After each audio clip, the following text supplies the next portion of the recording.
My mother-in-law always said that evolved relationships include ex-girlfriends, that jealousy was primitive, that I needed to grow up. Funny how people who preach evolution are the same ones who've been hiding skeletons in the closet for 40 years. It all started on a Sunday dinner. Constance's house smelled of rosemary and red wine, that aroma that should mean comfort, but that night made me feel nauseous. She served the lamb with that serene smile she used in her therapy sessions, while Benjamin, my husband, checked his phone for the 5th time in 10 minutes. "Sienna is having an existential crisis," he murmured, as if that explained everything. Sienna, the ex-girlfriend, the woman he dated for 6 years before me. Constance gently put down her fork. "Aurora, dear, you're making that face again." What face? My voice came out colder than I intended.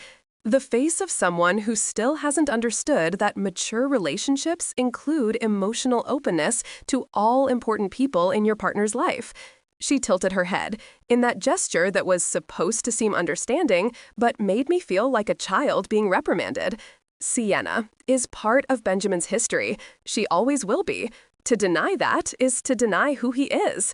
Benjamin nodded, as he always did when his mother spoke. At 35, a successful architect, my husband still sought his mother's approval like a 12-year-old boy. "Constance, with all due respect," I began, trying to keep calm, "it's not about denying the past. It's about healthy boundaries in the present." "Boundaries." She smiled, but not with her eyes. "Aurora, I've worked with couples for 25 years. I know how to recognize when someone is operating from a place of insecurity instead of true love." The words hit me like a punch. Insecurity, as if my discomfort with my husband being the ex's unpaid emotional therapist was a character flaw. "Perhaps," Constance continued, pouring herself more wine, "you two should consider couples therapy. Evolution requires work, dear. Growth hurts." That phrase, growth hurts. She used it as a mantra, as if pain was always synonymous with progress, never a sign that something was fundamentally wrong. That night, in the car, Benjamin drove in silence. The GPS showed 23 minutes until home.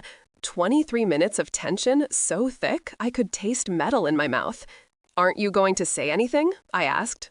"What do you want me to say, Aurora?" He didn't take his eyes off the road. "My mother is right. You're being difficult."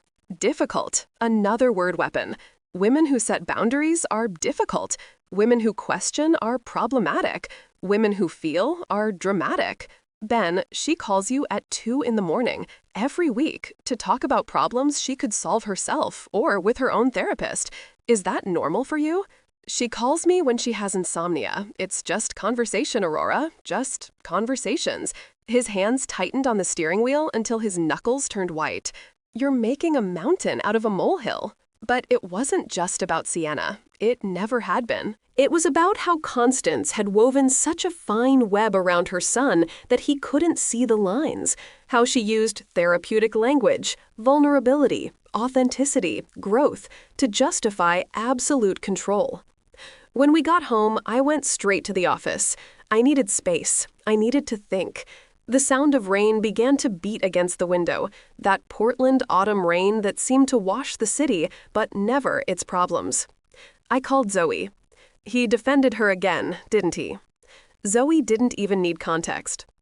"As always," I sighed, looking out the window at the city lights blurred by the rain. "Zoe, am I going crazy? Am I the one who's old-fashioned for not wanting my husband to be his ex's emotional confidant?" There was a pause. Zoe took a deep breath on the other end of the line. "Aurora, do you remember when I told you about my ex? The one with that invasive mother who said if I really loved him, I'd accept her coming into our apartment unannounced?" "I remember." "Do you know what I found out after I broke up with him?" Zoe's voice was laden with something I couldn't identify. His mother had a key to the apartment. Came in when we were working, went through our stuff, read my journals, and he knew, always knew. He just pretended it was weird but harmless. My stomach churned. "What are you trying to tell me?" "That people who use therapy speak to justify invasive behavior usually have a lot to hide." And that, she hesitated, I did some research about Constance. Aurora, did you know she had 3 marriages before Philip? Philip, Constance's current husband. I knew about one previous marriage, Benjamin's biological father, who left on friendly terms when Ben was 5. But 3? How did you find that out? Public records. It's not a secret exactly, just not something she mentions in her conscious relationships lectures. After I hung up, I stared at the computer screen. My fingers hovered over the keyboard. Then I started typing. Constance Hartwell marriages. The results appeared slowly, like pieces of a puzzle I didn't know I was assembling. 1977, marriage to Jonathan Hartwell, Benjamin's father, divorce in 1982. 1984, marriage to Dr. Marcus Brennan, divorce in 1986. 1989, marriage to Trevor Lancaster, annulled in 1990. 1993, marriage to Philip Hartwell, current. 4 marriages, not 3, and all except the last one had ended in less than 5 years. But what made me stop breathing was a newspaper article from 1990, a small piece, almost buried in the search results. Court annuls marriage after revelation of unintentional bigamy. Constance Brennan Lancaster discovers previous divorce was not finalized. Bigamy. My progressive mother-in-law, who preached radical honesty, had been married to 2 men simultaneously. Unintentional, the article said, a bureaucratic error. Papers weren't filed correctly. But something in my head didn't fit. Constance was meticulous, obsessively organized. How could someone like that forget to finalize a divorce? Unless it wasn't forgetfulness. I dug deeper.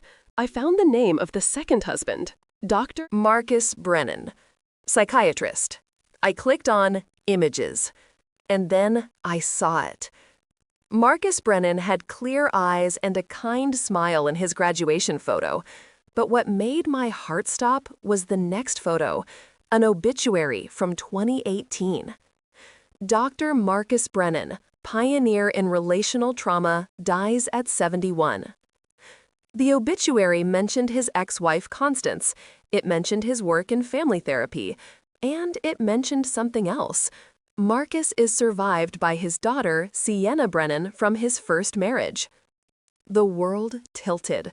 The room spun. Sienna, Benjamin's ex-girlfriend, the woman Constance insisted my husband should keep in his life. She was the daughter of Constance's second husband. My hands trembled so much I could barely hold the mouse. I clicked frantically, searching for more information, family photos, public records, anything. And I found it. A photo from 1985. Constance and Marcus, newly married, with a little girl about 4 years old. The caption read, Dr. Marcus Brennan, wife Constance, and daughter Sienna at wedding celebration. Constance had been Sienna's stepmother. Benjamin dated his former stepfather's daughter, a girl Constance had helped raise for 2 years in childhood. And no one ever mentioned it. Never. In 6 years of relationship, 3 years of marriage, hundreds of Sunday dinners, Constance never said, "Oh yes, Sienna, I was married to her father." This wasn't omission. It was intentional erasure. If this story is touching you, leave your like and subscribe to the channel. Share in the comments if you've witnessed manipulation disguised as evolution. Your story might help someone recognize the signs. The next morning, I sat at the kitchen table with a cup of coffee that grew cold as I stared out the window. Benjamin was in the shower. I could hear the water running, a constant sound that contrasted with the chaos in my head. Did he know? Could he date someone for 6 years and not know that his mother was married to her father? When Benjamin walked into the kitchen, his dress shirt still damp, clinging to his shoulders, he looked at me with that tired expression I knew so well. "Are you still mad about yesterday?" He grabbed a mug, poured coffee. He didn't look me in the eyes. "Ben," my voice came out firmer than I expected. "Sit down." He sat, but with the air of someone being forced into a conversation he didn't want to have. Did you know Constance was married to Sienna's father? Coffee spilled from the mug he was holding. Brown drops spread across the table, forming small puddles. He stared at them as if he didn't understand where they came from. What are you talking about? Marcus Brennan, your mother's second husband, Sienna's biological father. They were married between 1984 and 1986. Sienna was 5 years old. Your mother was her stepmother. Benjamin blinked, once, twice, as if the words were in another language. That doesn't make sense. Mom would have told me. Would she? I leaned forward. Ben, do you know how many times she was married before Philip? Silence. How many, Ben? Once. To my father. But his voice was uncertain now, as if he was testing the words to see if they were still true. I slid my laptop across the table. The screen showed the marriage records, the articles, the photos. Benjamin looked, and I saw the exact moment his world began to crumble. His eyes moved rapidly, reading, rereading, as if repetition could change the content. 4 marriages, I said softly, and one was annulled for bigamy. She was legally married to 2 men at the same time, Ben. It was a bureaucratic error, he repeated automatically, but without conviction. Papers weren't. Your mother is a therapist, Ben. She's meticulous with paperwork. Do you really believe it was an accident? He slammed the laptop shut abruptly, stood up, started pacing the kitchen, hands in his hair. Why are you doing this? Why are you investigating my family as if what? As if something was wrong? I stood up too. Ben, your mother insisted you keep Sienna in your life, her ex-husband's daughter, the girl she helped raise, and she never, at any point, mentioned this connection. Why? Maybe because it's not relevant. Maybe because it was 40 years ago. Or maybe because she's manipulating you to maintain some kind of control over Marcus's legacy, over his family, over, I paused, a realization hitting me like lightning, over his inheritance. Benjamin's eyes met mine. I saw fear there, recognition, the part of him that always knew something was wrong, but never wanted to look directly. Marcus was a renowned psychiatrist, I continued, the pieces quickly fitting together in my head. Pioneer in relational trauma. Sienna is an only child. When he died in 2018, he left everything to her, Benjamin completed, his voice hollow. Sienna inherited his practice, the copyrights to his books, the house in Lake Oswego. He sat down heavily. Mom got strange when she found out. Said Marcus had forgotten her contributions, that she had helped raise Sienna, that she deserved recognition. And how long after that did you and Sienna start to reconnect? I asked, though I already knew the answer. 6 months. He ran his hands over his face. Mom said it would be healing for me to process the end of our relationship, that I needed closure, that mature relationships allow ex-girlfriends to remain close, I finished his sentence, especially when those ex-girlfriends have just inherited millions of dollars. The silence that followed was dense, heavy as lead. I could hear the wall clock ticking off the seconds. Tick, tick, tick. Each sound a small explosion in the silence. She wouldn't do that, Ben said finally, but without force. She's a therapist. She helps people. She uses therapeutic language to control her son. Ben, how many times have you done something you didn't want to because she said it was for your growth? How many times has she made you feel immature for having boundaries? He didn't answer. He didn't need to. I saw the answer in the way his shoulders slumped, the way his hands trembled around the empty coffee mug. I need to talk to her. He stood abruptly. I need to hear this from her. Ben. No, Aurora, I need to. She's my mother. There has to be an explanation. I wanted to say that people who manipulate always have explanations, that manipulators are masters at making their victims doubt their own perception. but I saw in his face that he needed to find out for himself. Then I'll go with you. No, he grabbed his car keys. This is between me and her. And he left, leaving me alone in the kitchen with cold coffee and the growing feeling that I was about to lose my marriage, not because of something I did, but because of secrets planted decades before I entered the story. I called Zoe. He went to talk to her alone. My voice came out broken. Aurora, listen.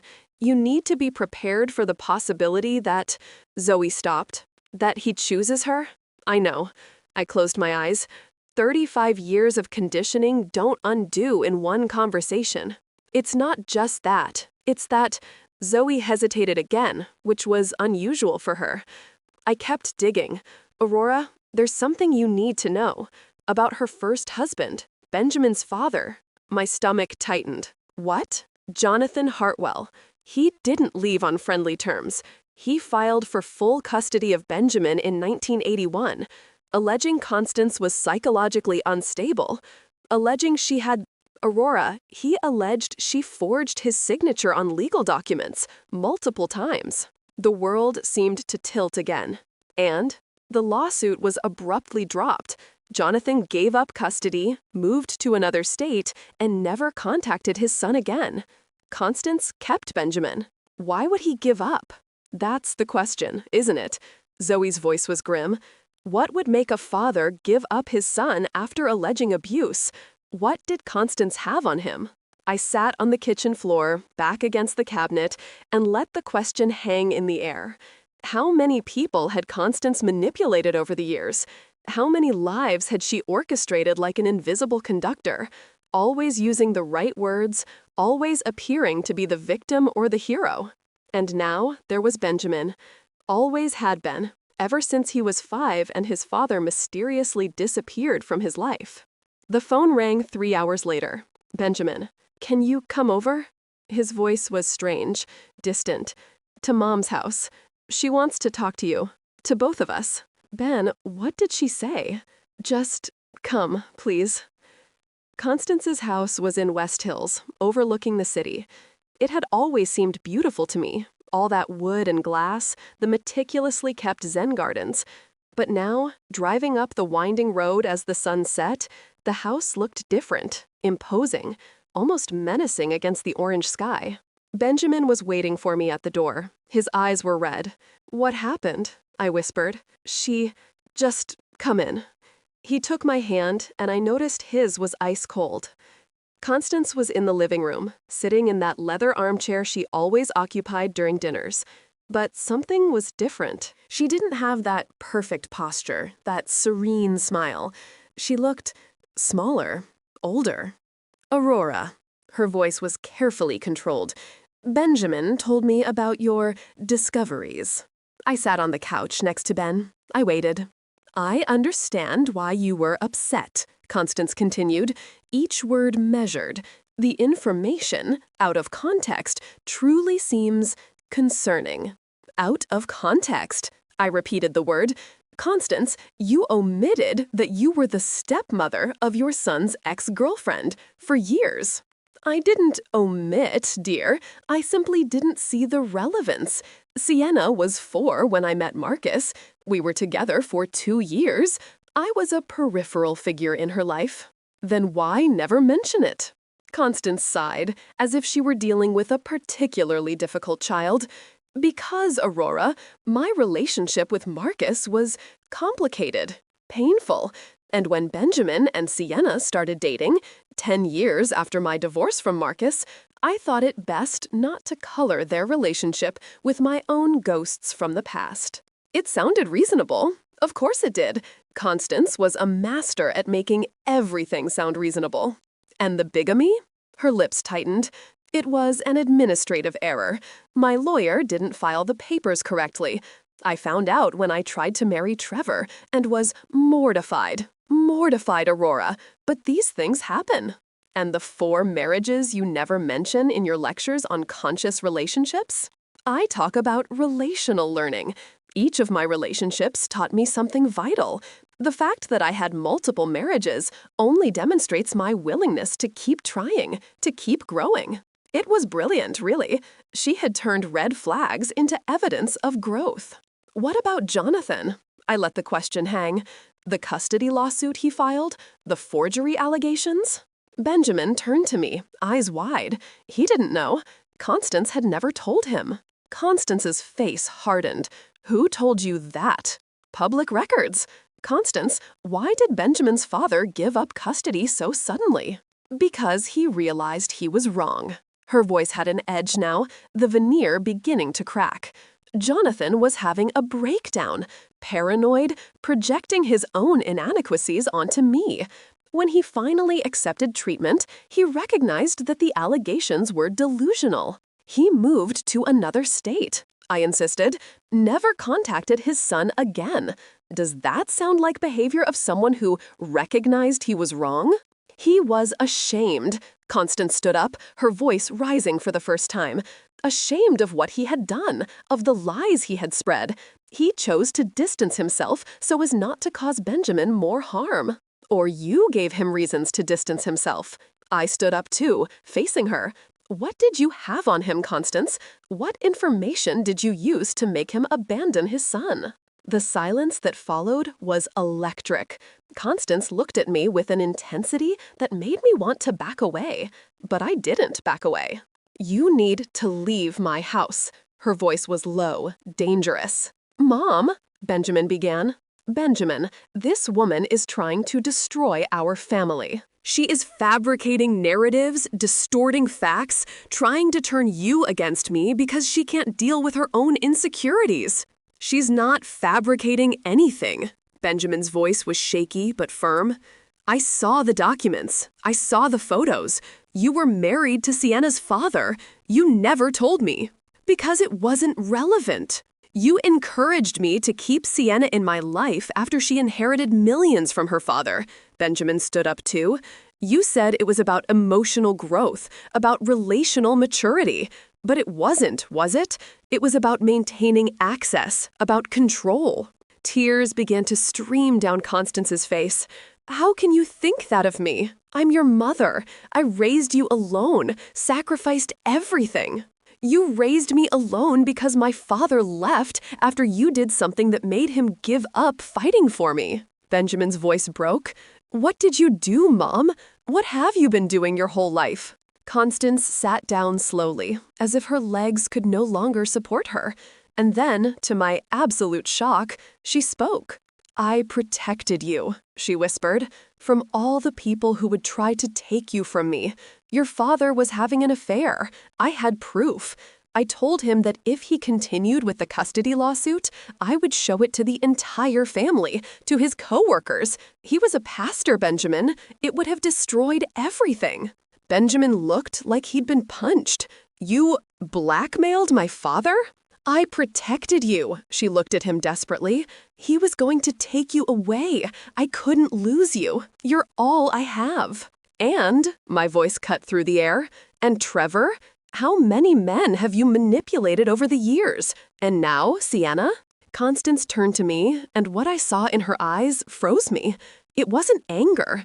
It was emptiness, like looking into a bottomless pit. Sienna owes me, she said simply. I raised her when her mother didn't want to. I took care of her. I loved her. And Marcus left me with nothing, absolutely nothing. So yes, Aurora, I wanted access to that inheritance. I deserved it. And if that means keeping my son close to her, then you used our marriage as a tool, Benjamin completed, his voice dead. You manipulated me into staying close to Sienna, made me feel immature for having boundaries, convinced me that true love means having no borders. All so you could eventually, what? Convince Sienna to give you money? Constance didn't answer. She didn't need to. The truth was plastered on her face. Benjamin took my hand. Let's go. Benjamin, wait. Constance stood, reaching out.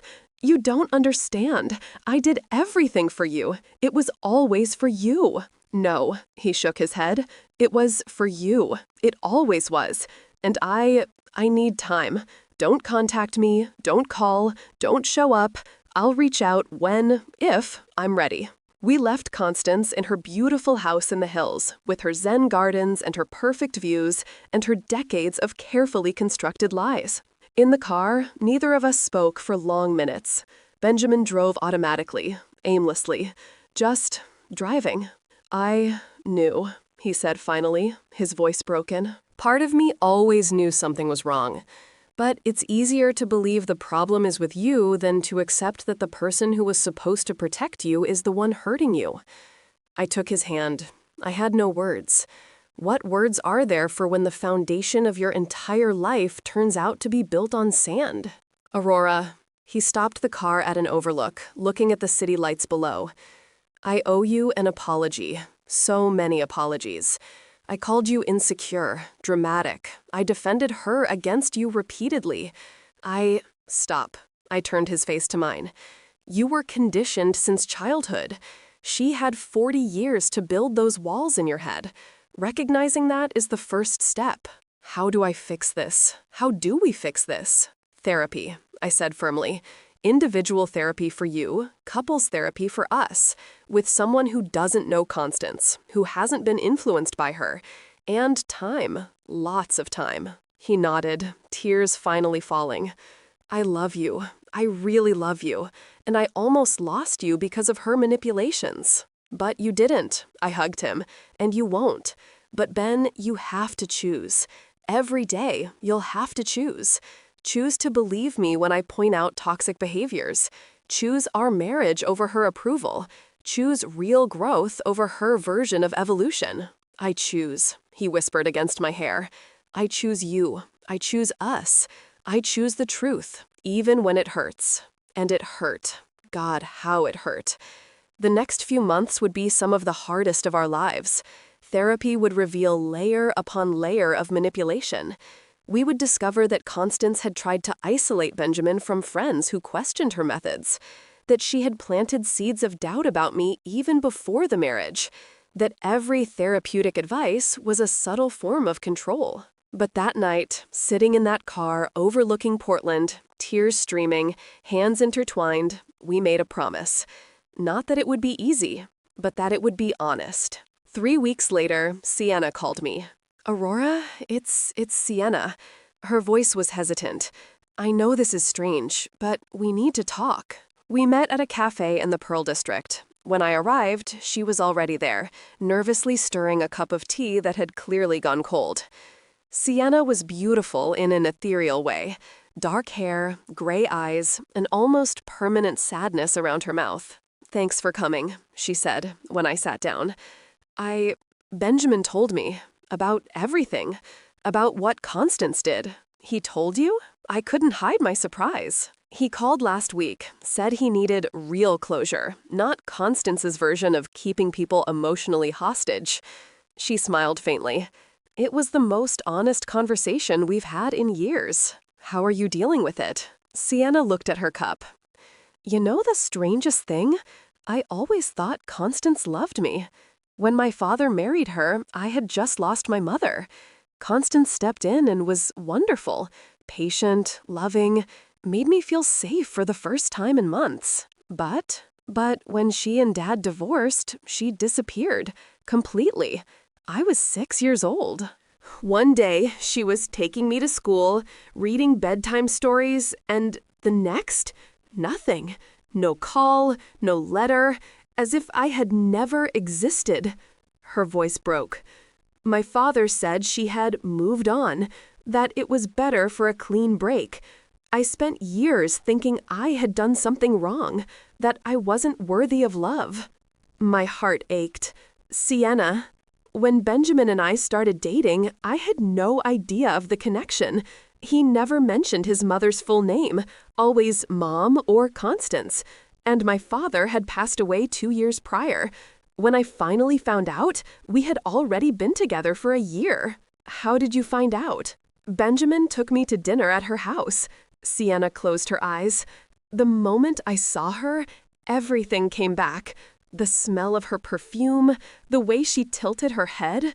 Aurora, I panicked. I literally had an anxiety attack right there in her living room. And Constance acted like it was the first time we were meeting. warm, welcoming, as if she hadn't abandoned me 20 years earlier. Benjamin was confused by my reaction.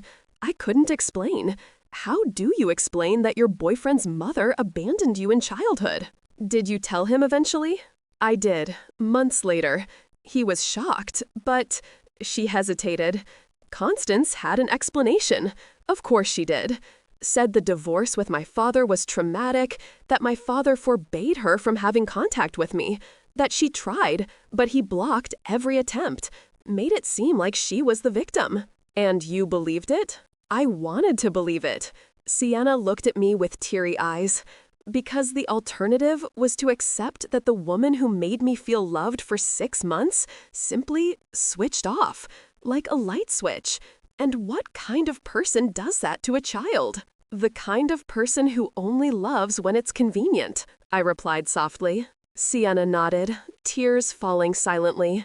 When Dad died and left me the inheritance, Constance reappeared. Suddenly, she wanted to reconnect. Said she had thought about me all those years, that she never stops caring. And I was so lonely, so lost without my father, that I believed her. I let her back into my life. And she started suggesting you stay close to Benjamin? More than suggesting. She orchestrated. Casual encounters, dinners where we happened to both be there, calls where she convinced me to call him when I was sad. Sienna laughed bitterly. She's a therapist. She knows exactly which buttons to push. Made me feel like I was finally being emotionally mature by keeping in contact with an ex, that it was a sign of growth. But it was about money. It was always money, Sienna agreed. Last week, before Benjamin called, she visited me, said she was having financial difficulties, that Philip was sick and medical costs were astronomical. She asked for a loan of $200,000. I choked. $200,000? And when I hesitated, she turned, said I owed her, that she had raised the person I was. That my father would never have been able to raise me alone without her emotional support during those 2 years. That his inheritance should, morally, include recognition of her contributions. What did you say? I said no. Sienna straightened her shoulders. For the first time in my life, I looked Constance Hartwell in the eyes and said no. And Aurora, what I saw on her face was pure hatred. She didn't even try to hide it. For a second, the mask completely fell. I sat there, processing. How many people had Constance manipulated over the years? How many lives had she orchestrated, always justifying with therapeutic language, always appearing to be the hero of her own story? Sienna, have you ever considered that there might be other people she manipulated? Sienna looked at me, and I saw something light up in her eyes. The other ex-husbands? Trevor? Marcus? My father never talked much about the divorce, but once, when he drank too much on my 21st birthday, he said something strange. What? That Constance had a file on everyone close to her.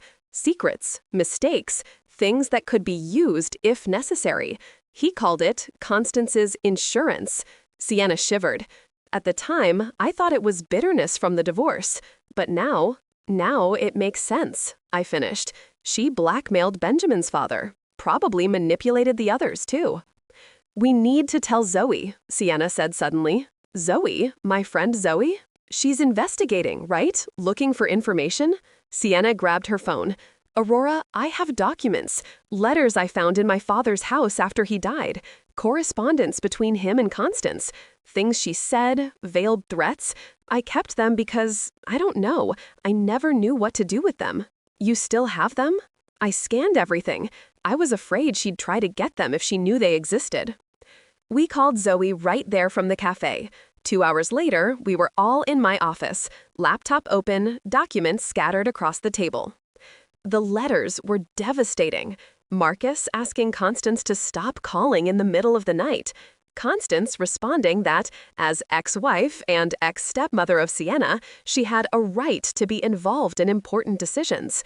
Marcus trying to set boundaries. Constance threatening to reveal that he had had a brief affair during the marriage, something that, according to the letters, would destroy his reputation as a couples therapist. "My father never had an affair," Sienna said, her voice firm. "Constance made it up, planted evidence. He spent years trying to prove innocence, but the more he denied, the more she discovered. Eventually, he gave up, paid her to leave. She did that to Jonathan, too, I realized, Benjamin's father. She had proof of an affair, or claimed to, and he chose to disappear instead of fighting." Zoe was typing frantically. There's a pattern here. Every marriage ends with accusations of infidelity. Every ex-husband either disappears or pays up. She uses her position as a therapist to lend credibility to the allegations. Who's going to doubt a mental health professional? "And Trevor?" I asked. "The third husband? The marriage that was annulled?" Sienna flipped through the documents. "Dad mentioned him once. Said Trevor tried to sue her, but the lawsuit was withdrawn after... Oh my God. What? After his company lost a major government contract, a contract that went to a company whose CEO was," she looked at me, "Philip Hartwell, her current husband." The pieces fit together with terrible clarity. Constance didn't just manipulate relationships. She orchestrated entire lives, careers, finances, reputations. Everything was a tool. "Why did Philip stay with her?" Zoe questioned. "If he was involved in the destruction of Trevor's company, he knows how she operates. Why marry her?" "Maybe he had no choice," Sienna said softly. "Maybe she has something on him, too. Or maybe," she paused, something crossing her face, "maybe he's just like her." Discovering the truth about Philip was accidental, or maybe not. Maybe when you start pulling on the thread of a tapestry of lies, eventually everything unravels. It was Zoe who found it. A week after our meeting at the cafe, she showed up at my door at 6 in the morning, laptop in hand, eyes wide. "You need to see this." Philip Hartwell had a business consulting firm, legitimate, on paper, but Zoe had dug deeper, much deeper, and found something interesting. Several of the companies Philip consulted eventually went bankrupt, and when they went bankrupt, their assets were bought by other companies. Companies that, if you followed the ownership trail through enough layers of LLCs and offshore holdings, led back to Philip himself. "He sabotages companies from the inside," Zoe explained, spreading documents across the kitchen table. "He comes in as a consultant, gains trust, and then makes recommendations that seem legitimate, but slowly destroy the company. When it finally collapses, he buys the assets for pennies. Is that legal? Technically, if you can prove it was intentional sabotage, no. But he's careful. He can always argue they were just bad business decisions. And with Constance as his wife. He has a therapist to vouch for his character," I completed, "to say he's ethical, that he has integrity. They're a team," Zoe said. "A perfect criminal duo. She manipulates people. He manipulates businesses. And together, they destroy lives," Benjamin said from the doorway. None of us had heard him come in. He was pale, holding his phone. "Philip called me yesterday, offered a special project, a company that needs architectural renovation, said it could be very profitable. He's trying to recruit you," I realized with horror, "to pull you into their scheme. Or compromise me." Benjamin sat down heavily. "If I accept, I become an accomplice, and then they have something on me, one more person in their web." His phone rang. We all looked at the screen. "Constance," Benjamin whispered. "Don't answer," I began, but he had already pressed the green button. "Benjamin, dear." Constance's voice was soft, almost sung. "It's been a month. You said you needed time. I respected that. But now it's time for us to talk. Like adults. Like family. I have nothing to talk to you about," Benjamin said, his voice shaky but firm. "I'm sure Aurora is filling your head with conspiracy theories," Constance continued as if he hadn't spoken. But love, you need to think clearly. She's unstable, obsessive. She's investigating your own family, fabricating narratives. Doesn't that worry you? What worries me is that every word out of your mouth is manipulation. There was a pause. When Constance spoke again, her voice had changed. The softness was gone. Benjamin Hartwell, I am your mother. I carried you. I raised you alone.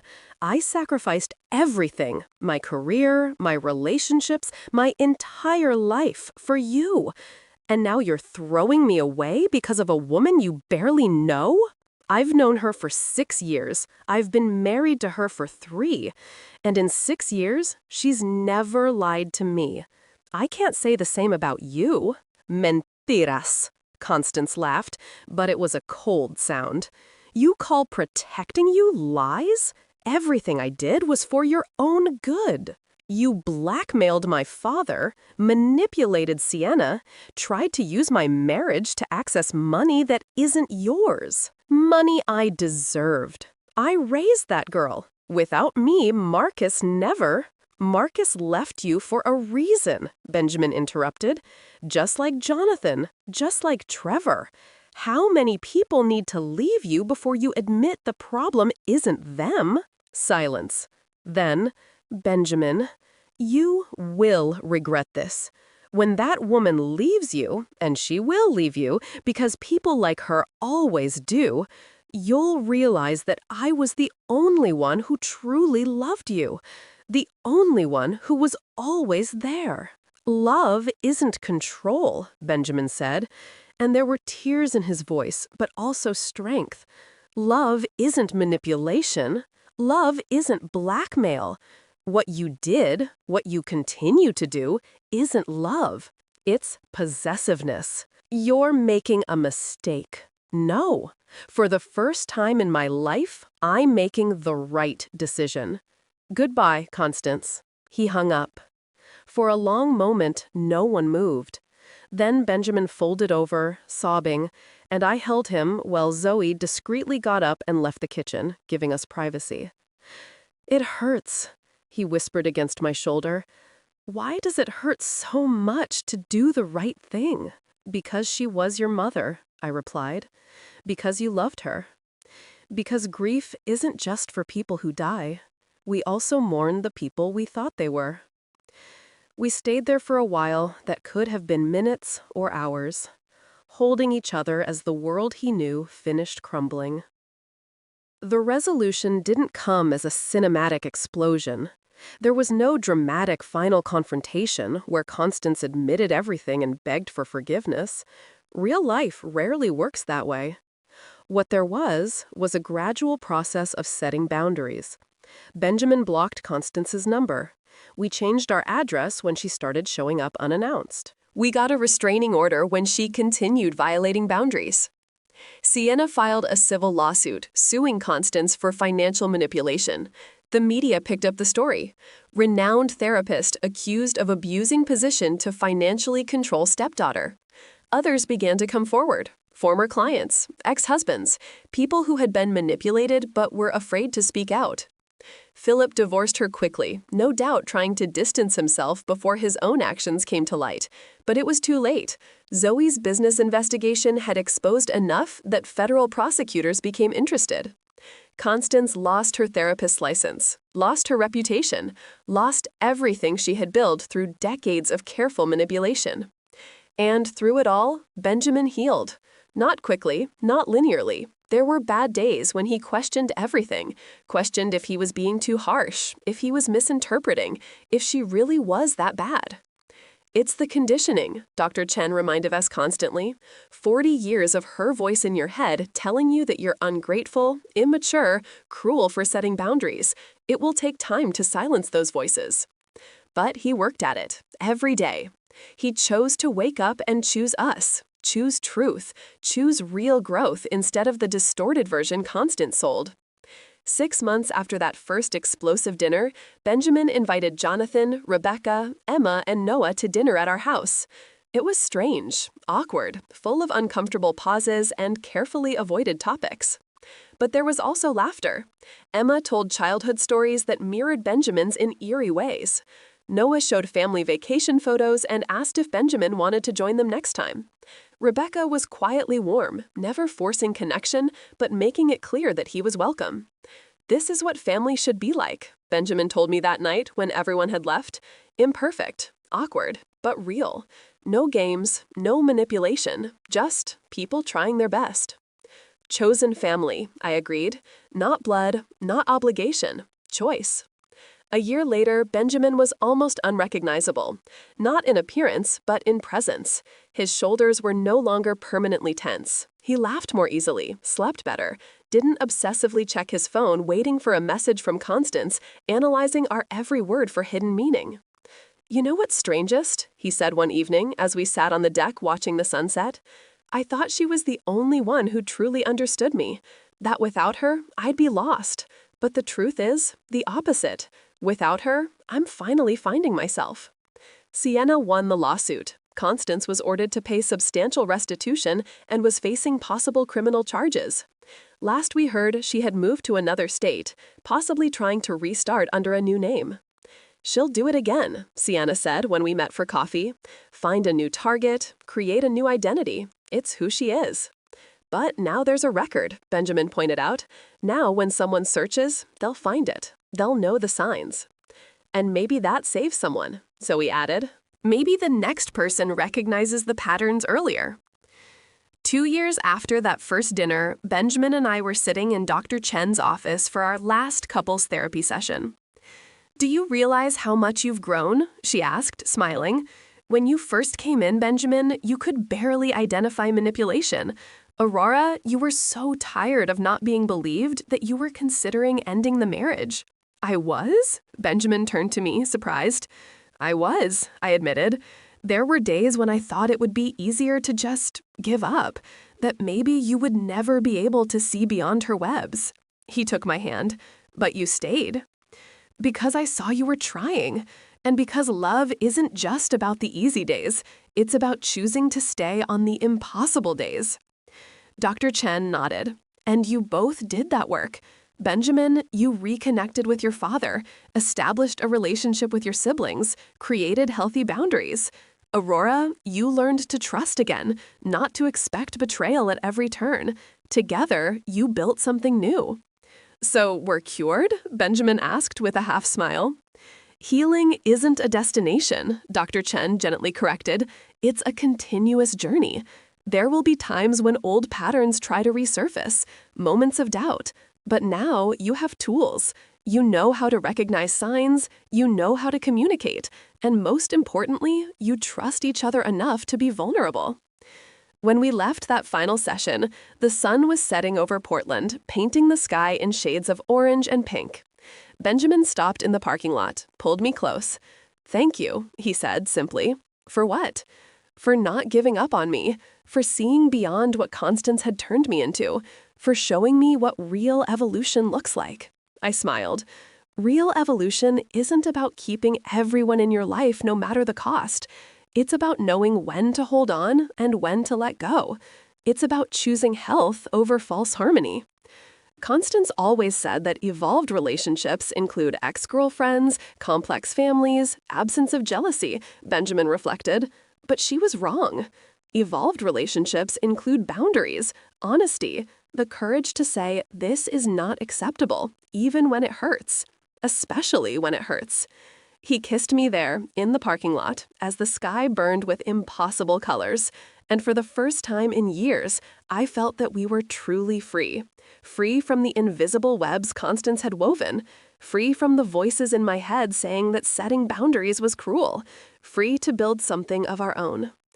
3 years later. The letter arrived on an ordinary Tuesday. White envelope, no return address, but I recognized the handwriting immediately. Constance. Benjamin held it as if it would burn him. "I don't need to read it." "You don't need to," I agreed. "But maybe you want to." He opened it slowly. Inside, a single page. Benjamin. 3 years is enough time for reflection. Enough time to recognize that perhaps I made mistakes. Not in intent. My intentions were always to protect you. but perhaps in methods. I'm living in Seattle now, rebuilding my life. I've found a community that understands that people are complex, that mistakes don't define the entirety of who we are. I'm not asking for forgiveness. I'm not asking for reconnection. I just want you to know that I think of you, that I always think of you, that, despite everything, you are my son, and that will never change. Mother. Benjamin read it twice. Then he folded it carefully and placed it in the desk drawer. Are you going to respond? I asked. No, he said with certainty, because this isn't about making amends. It's about testing boundaries. She's seeing if the door is still ajar, if she can still plant seeds of doubt. And is it, the door? He looked at me, and I saw absolute clarity in his eyes. No, it's not. Maybe one day, if she truly does the work, real therapy, not performative, real recognition of the harm she caused, maybe. But a letter that says, maybe I made mistakes, and my intentions were good, isn't that. It's more manipulation, just more subtle. I smiled, proud. 3 years ago, he would have agonized over that letter for weeks, analyzed every word, questioned if he was being too harsh. Now, he saw with clarity. You know what I learned, he said, pulling me to the couch. Constance always said that growth hurts, and she was right, just not in the way she thought. Growth hurt when I realized who she really was. It hurt when I chose to pull away. It hurt to rebuild my sense of self without her voice in my head. But that pain, it was healing pain, not breaking pain. And now? Now I know the difference, he kissed my forehead, between pain that destroys and pain that transforms, between manipulation disguised as growth and real growth, between conditional love and true love. The doorbell rang. Jonathan, Rebecca, Emma, and Noah arriving for the weekly dinner that had become a tradition. Voices filled the house, laughter, friendly discussions about politics and sports, the sound of real family. As we set the table together, Emma pulled Benjamin aside. I didn't notice at the time, but later he told me. I just wanted to say, she had said, that I know it was hard, letting Constance go, rebuilding. But Ben, look at you now. You're light, happy. For the first time since I met you, you seem truly free. And he was. We were. 5 years later. Sienna married a history professor who made her laugh and never played emotional games. She invited us to the wedding, a small ceremony in a garden in Lake Otsego, near the water she had always loved. My father would have liked him, she told me as we danced at the reception. Stable, kind, emotionally available without using it as a weapon. Did Constance try to contact you? Once, 2 years ago. Said she deserved to be at the wedding, that she had raised the person I was. Sienna shook her head, blocked the number. There's no room in my life for people who only show up when they want something. Benjamin had published an essay about his experience, not naming Constance directly, but telling a story of family manipulation, conditioning, and eventual liberation. It resonated. Thousands of people wrote saying they recognized the patterns in their own lives. You're helping people, I said when he received the hundreds message from someone saying the essay had given them courage to set boundaries. I'm doing what Constance always said she did, he replied, helping people grow, but for real, without a hidden agenda, without a hidden cost. Jonathan became a constant part of our lives. Not a perfect father, no father is, but present, honest, willing to admit when he was wrong. Emma and Noah became more than half-siblings. They became true friends. Family, Rebecca once said during dinner, isn't about blood. It's about who shows up, who stays, who chooses you every day, even when it's hard. And we had that now, a family built on choice and honesty, not obligation and manipulation.